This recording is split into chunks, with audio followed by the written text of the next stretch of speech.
हाल ही में मैंने एक लेख पढ़ा। उस लेख ने मुझे कुछ बातों पर अधिक विचार करने पर विवश कर दिया। उसमें कुछ इस प्रकार लिखा हुआ था, सबने कहा कि वह मर चुके हैं, अब उन्हें दफनाना चाहिए।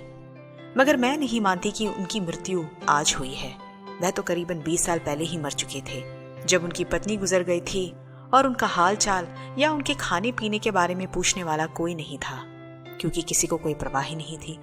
वह तो तभी मर चुके थे जब उनके बेटे ने उन्हें ताना मारते हुए कहा कि पैसे पेड़ पर नहीं उगते, क्योंकि किसी को कोई परवाह ही नहीं थी। वह तो तभी मर चुके थे जब उनकी बहू ने उनके बेटे से उन्हें वृद्धाश्रम छोड़ देने की जिद की, क्योंकि किसी को कोई परवाह ही नहीं थी। वह तो तभी मर चुके थे जब उन्हें एक कोने में अकेला गुजर जाने के लिए छोड़ दिया गया, क्योंकि किसी को कोई परवाह ही नहीं थी। मगर सबका मानना था कि उनकी मृत्यु आज ही हुई। मैं कैसे इसे मान लूं? आपको यकीन नहीं होगा, मगर हर दिन आपकी मुलाकात कम से कम एक ऐसे बड़े बुजुर्ग से हो जाती है जो अंदर ही अंदर तड़प तड़प कर मर रहे हैं। कभी कभी ऐसा भी हो सकता है कि जो आपके आसपास हैं वह भी इन भावनाओं का शिकार हों।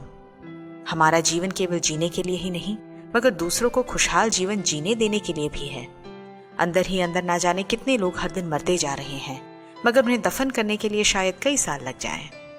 क्या इस लेख ने आपके दिल को भी सोचने पर विवश कर दिया?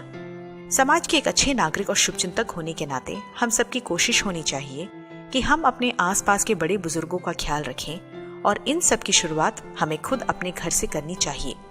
यह ना भूलिए कि अगर आज हम एक सुखद जीवन व्यतीत कर रहे हैं तो उसमें हमारे बुजुर्गों की मेहनत और नेकी का काफी योगदान है। उस कारण उनका मान सम्मान करना हमारा कर्तव्य है।